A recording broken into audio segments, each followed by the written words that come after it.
Hey, this is Andrea Benton from Raisingboys.tv. So I am super stoked today. I am with Dale Doherty, right? That's the pronunciation? Yep. All right, awesome. So he is the founder and executive chairman of Maker Faire, and we are just going to have a talk about Maker Faire, Maker Space, and the Maker Faire movement, and why it's so great for kids, but also just why it's really good for boys. hmm So, Dale, if you don't mind, so what is Maker Faire and really what's the movement all about? Well, Maker Faire is a celebration of all forms of making and the people who make things. You could think of it as like a science fair and an art fair and a craft fair and maybe even a county fair combined. The thing that I realize is that making exists in our community, but we don't really celebrate it Oh, these okay. days. We don't recognize it. We don't necessarily know that our next door neighbor makes something really cool in their True. basement. Right. So can we get those people to come out, which we used to do in some ways for the county fair when an agricultural society, we encourage people to bring their pigs and pies to a fair and Yeah. talk shop with others. And that was my basic idea, is to create conversations with makers about the things they make with the things that they make in front of you. And I thought it's just something we don't get on television. It's not something we Mm, really directly find on the internet. And, I sort of believe that when you make that human connection to someone and see that they are passionate about what they do mm, and that they're an endless resource of information about things, that you make a real connection. And I think my goal in Maker Faire is really to create more makers, mm. to inspire people to say, I could do that. I want to do that. And we designed Maker Faire as a family event, Okay. and we started 10 years ago in the Bay Area. And it's been such a pleasure to see it grow, and particularly the number of kids that come to Maker Faire, brought, largely with their families. And, and I think the challenge I've kind of seen is, well, how do those kids who are inspired by Maker Faire get to become makers? How do they acquire Ah, skills? interesting. How do they have a place where they can do that? And, truthfully, our schools don't offer that place too often. Mm-hmm. Um, and other places in the community may exist, but they're hard to find or you don't know about them. Mm-hmm. And so I just want to, this to be like something you could do 365 days of the year, whether at home or somewhere in your community. Yeah. And that, I think that the real beauty of it is people want to do it once they're exposed to it and Exposed kind to of it, yeah. understand what it is. So then can I ask, why do you think Maker Faire has taken off? Because I know that I think 3D printing came out of Maker Faire, and there's really seems to be a big movement towards it. So why do you think Yeah. more people are interested in it now than before? Well, it's interesting. I don't, some days I wonder about it myself. Um, I just thought there were more people doing it than what we, normally knew. Certainly when I started, they didn't call themselves makers. Okay. But they already existed. Yeah. There were already at least a different groups of people doing things. And some called it art and some called it, DIY Yeah. craft, and some called it engineering and robotics and electronics. And I think the thing we do with Maker Faire is let's just bring all that together, Okay, and that's great. it's all connected. They're all cousins, at some level. And even though they kind of think of themselves in different families, so uh, I think there's something, in answer to your question, very Yeah. human about this, Mm. uh, that that from from any age we seek to kind of interact with the world, the physical world, to get some kind of control over it, Mm. to understand how things work, and to be able to change and modify things. So I think the spirit, if you will, is always been there. And sometimes it's just, we don't develop it or we don't recognize it. So I tend to think that by raising this, giving it a context, particularly like Maker Faire, where people see there's lots of people doing this. It kind of wakes them up, and say, gosh, I used to do this as a kid, or I really enjoyed this. And it's kind of the space of hobbies and other things that we might do, not because we make money necessarily or we're even very good at them. Yeah. I always take, like the world of music and musicians and say, there's a very few professional musicians, but there's lots of people who play music for their own reasons, right?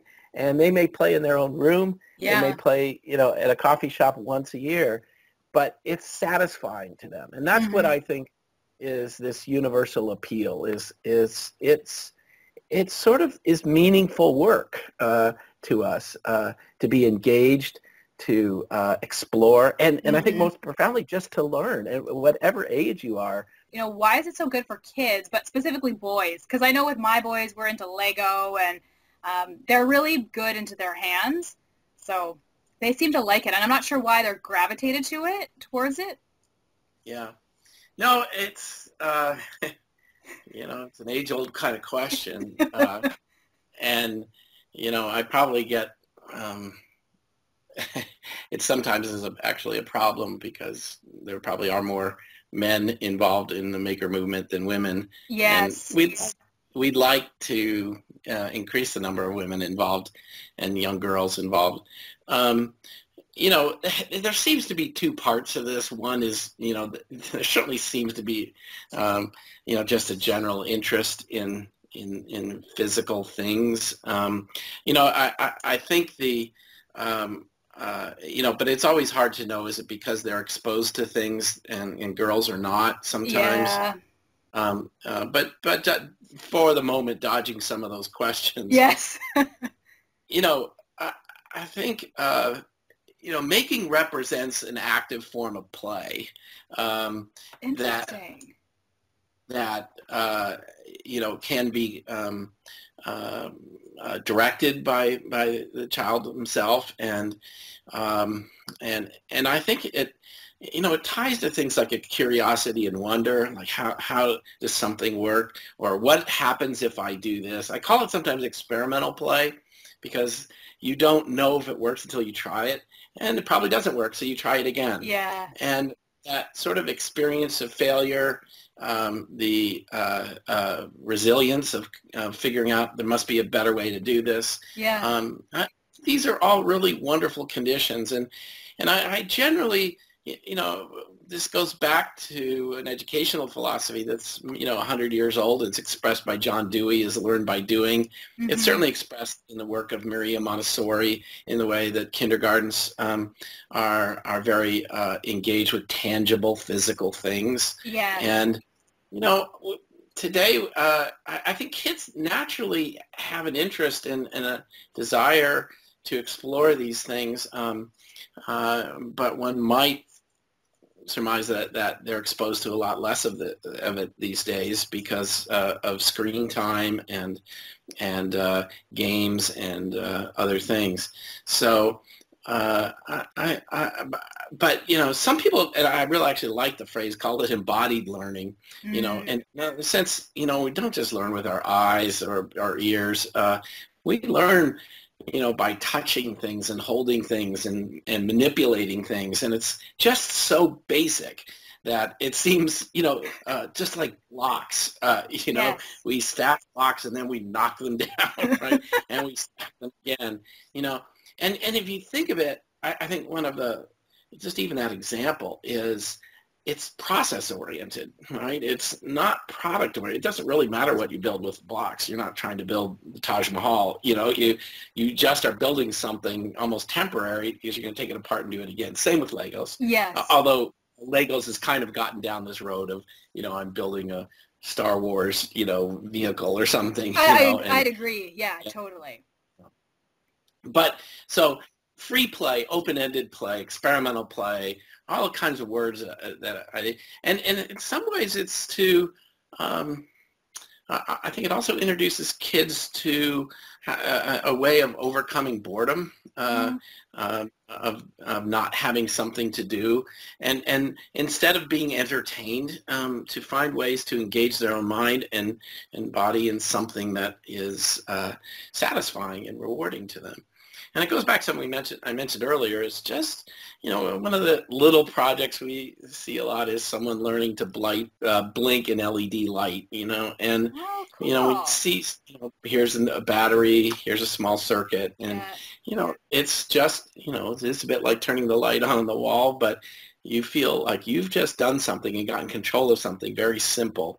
And I think it's kind of like the way in for a lot of people to think about electronics, Yeah. computing, and certainly even, the physical world and the digital world here. And actually in the two examples, and regardless of whether it's making necessarily hands-on, it's a style of learning that I'm really interested in, and that's being self-directed, being Yes. able to figure out, I need to know something, and I know how to learn how to do that, and I think so much in school sometimes seems like they are directing the kids to do things, and the kids, when they're not directed, sit passively and say, well, what are you going to tell me what to do? And the same thing about being entertained. If something's going on entertaining me, it's kind of, it's I don't have to do anything to keep that going. Yeah. So, yeah. Yeah, and I agree. And it's interesting because in our school was a very inquiry-based school. And so you can see that, what did the grade sevens do? The grade sevens, they did some stuff with like a screwdriver and a drill, and they integrated sort of the makerspace philosophy, that kind of, into science. And what was interesting is that the kids really glommed onto it. But I suspect some of the parents were like, well, what are they doing? Like, they're not doing the worksheets and they're not doing the typical standard stuff. So it's funny because parents, I think, sometimes are our worst enemies. Like what you've described is great, right? It's a learning style. You want them to be curious. Yeah. Well, I think somewhat parents can be too outcome oriented here, and they want their own kind of assessment that proves that their child is doing well. Yes. And these are, these are different, and I think they're, but one of the things we talk about here, or I do a lot, is a maker's mindset. How do you, and certainly I've already talked about some of it, Yeah. agency, desire to do things, and I think, whether you call this sort of art or innovation, I don't Yeah. care, but that sort of creative impulse to take an idea, believe in it, and develop it and work on it, that's really at the heart of that sense of agency. A sense of playfulness that I'm doing this because I like to do it, and I don't necessarily have a preferred outcome yet. Some things may come out of it, but the time I'm spending and the exploration itself is valuable. And I think this mindset is, you could call it character, you could call it other things, but there's a Stanford professor has written a book called Mindset, and she distinguishes between a growth mindset and a fixed mindset, and says that kids that often do well in school, your A students, they have a fixed mindset which works well in school. They stay stay within the subject matters areas that they feel comfortable in, that they've been told good at, and they don't explore around that. And when they get out beyond school, they struggle a bit because nobody tells you you're good at something necessarily. And I think one of the key things, this growth mindset gets to is, in this world we live in with technology changing and the world around us changing so fast, you have to grow and adapt to what's there. People can't tell you it's going to be this way forever. Yeah.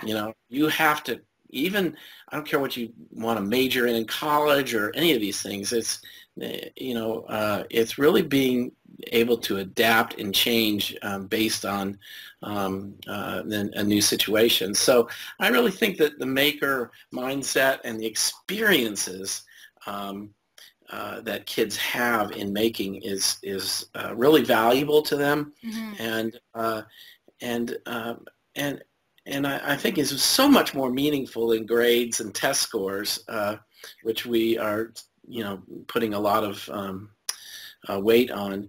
So and I'd say this other idea here is that people learn from experience, not just from. Completely agree. Yeah, And exactly. so I think parents and schools need to think about what kind of experiences are we creating for our kids? What kind of experiences are they having? So a kid who's bored in school is not having a great experience, and they're not learning. Yes. I always have thought, since we're in summer here, there's a Yeah. difference, in camp and school. That school allows you to be bored. Summer camp, that's just not what you're allowed to do. It's true.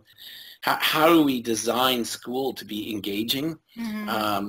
And it's probably not doing the same thing for 30 kids at the same time, Yes. and having one person orchestrate that. But how do we I'm going to use the other version, how is a teacher more like a conductor, where kids are Yes. playing different instruments, playing different things, but also still kind of working collectively, to create something that is meaningful to the whole group. Allows people with different learning styles or different capabilities to accomplish things and to be proud of what they do. I think my biggest gripe with school is that there's sort of an academic track that kids, a few kids get on, and they're recognized as being smart, and everybody by comparison is dumb. Yes. And kids diagnose that themselves, right? And it's just harmful. It would be like saying to someone today, you're not very good at your cell phone. I don't know that we ever say that to anybody. No, But we it's say true. things like, you're not very good at math. Yeah. There's a bunch of kids in the school that are really great at math. You're just like in the middle or to the bottom. Yeah. So, and it causes kids to not care about that and believe that, why should they work hard at something that is almost defeating them, and I don't want them to feel defeated by school or by anything. So I think a parent. I think if we're lucky and have the resources, we try to expose our kids to a lot of different experiences. Yeah. And so that there are things that they feel really good, that they enjoy, and it becomes part of who they are. And I think that the challenge with this in some ways is to do it at scale with lots of kids in systems and institutions. But I still think it comes down to understanding more about what the kids' interests are, what drives them, really centering their educational experience around them and letting them have a lot more control of it than schools give. Yeah, and I think the control part is interesting because teachers are used to standing in front of a classroom and lecturing, right? And now you're giving them control. Do you set up workstations where they're tinkering? You're not sure what they're doing. Are they going to have a learning outcome? So it's a different mindset. So then so if I was in a community or I'm in a school, how do I set up a Maker Faire space? How do I get involved? Two different things. I think one is setting up a maker space, and then setting up a Maker Faire. We just announced a program about school Maker Fairs, and Cool. which I think are great ideas. But let's talk about space. I mean, I believe that this is, making can be done, around a table, a kitchen table, a cafeteria table, in an ordinary way, just bringing equipment and taking it out. I think it's wonderful, just as sort of art studios are set up this way, or even chemistry labs, to have a place where you can organize equipment, organize or a workspace that's different than the classroom. That's what I think that, instead of kids walking in saying, "Where's my seat?" Yes. They're kind of asking, well, what kind of work am I doing today? What do I get to do? Where are the tools that I'm working with? Where's my project, and where are the materials stored? And I think it can really change the way school looks and feels for kids. So they're working potentially independently, by also coming together to learn new skills and see each other's work and benefiting from the social nature of school. An elementary school teacher that heard me talk said once she went back and said, "I'm going to create a makerspace in my school," and she found a room And she said, I don't have any supplies for it. So she sent home a note to parents and said, take a Ziploc bag, walk around your house, and just any little thing that you think kids could play with, bottle caps, Yeah. safe, paper clips, Q-tips, all those things. Just put them in the bag and we'll sort through them and put them out. And that's how they got started. And, That's awesome. I think it's really important to say you don't need a 3D printer to have a makerspace. Agreed. You need materials like cardboard and paper, especially for young kids. There are craft and paper craft projects that are lots of fun, and you can make them electronic if you want to. Things like squishy circuits are basically Play-Doh. Cool. So that become conductive and insulating. You put it together and put LEDs in them and a battery, and they light up. So there's lots of fun things you can do. I don't think it even has to be very technical to start. Okay. It can. And I think that's other things. A makerspace needs a champion. Okay. And I think the analogy I have is, how did school gardens get built? In lots of places. It often was a parent who said, can we have that plot of land and do this? And I think makerspaces can get built the same way. Someone saying, do you have a closet? Do you have a spare room? Or could we throw up a temporary, building or something? Yeah. And then just grow it from there. Don't start off with the dream space. Okay. Get in, create a space, and then start dreaming, and let it grow. The other thing is getting the community involved. It's not the work of one person. It's getting lots of other people, parents, teachers, kids themselves. Some of the great projects I've seen in makerspaces are getting kids to build some of the equipment like stools and tables and supply cabinets. Nice. And sometimes you can bring moms and dads in to help with that. Yeah. So I think, it really can grow, I think, organically, just like a school garden, and get better each year with more expertise and new ideas of how to do things. And then I think the important piece that a school maker fair could supply is, if you really are encouraging kids to make things, we really think makers express themselves through projects. They have an idea, they give it a name, they're going to work on it time, they're going to iterate over it. It isn't just an activity like, I'm going to put these things together and then I'm done. It's really, okay, how do I make this work? And so I think Maker Faire becomes a place for them to exhibit their projects, just like a science fair. But importantly, I think it's a chance for them to talk to other people, even people in the community, about what they do, how they did it, and to share something they're proud of with other people and get feedback. So it's important today to not just do things, but also be able to communicate about those things. And in a sense, this is a natural story. I started with a bunch of materials, a rough idea, and I developed it, and boom, I finished or I failed. Outcomes. And ideally, you're sometimes never finished, and sometimes you never stop failing. No, and I like that. I think that's really great, because the other thing to me, what it really shows is risk, because you're taking that risk, and it may fail, and that's okay, and you learn from it, and maybe the next iteration will be better, and maybe it won't, or maybe you get bored and you want to try something else. But again, it's it's good. I like that presentation, that communication aspect to it. That's awesome. So can you just briefly tell me, what is the school Maker Faire stuff that you just launched? Yeah, well, if you go to makerfaire.com/school, you'll find some information about it. Okay. But basically, the way Maker Fairs have spread is that we create a program for people to license a fair, and we provided information to them about how to organize one, like on a community or city level. Okay. But so we adapted this information for thinking about how could a kid-oriented school fair work, and we've been seeing them grow, and just kind of wanted to support, make it easier for other people to think of doing that. It could be like a Wednesday afternoon, in the spring or at the end of the semester, or even a Saturday. It can be 50 kids or more.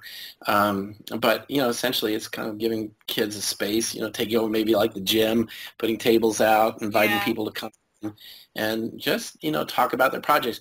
We've always found like it's for makers, probably young and old, it's having a deadline is a really useful thing. Having, a time when it has to be ready. Yes.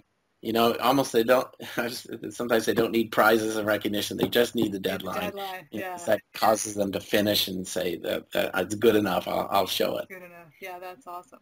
Okay, that's fantastic. Well, I learned a ton. Thank you very much for taking the time to interview me, be interviewed by me. And yeah, I'm Andrea Benton from Raisingboys.tv.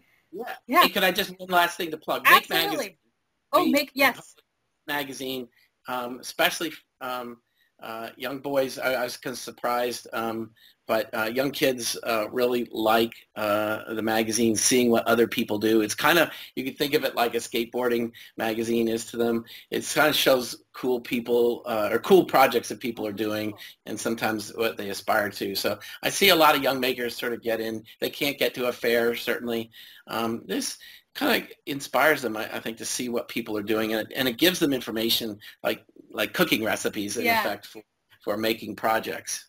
Oh, that's awesome. Okay, that's good because I will look into that too because I think my kids would like that because they're always asking me to build stuff. I'm like, I don't even know where to start. So that sounds like a good place for me. Yeah.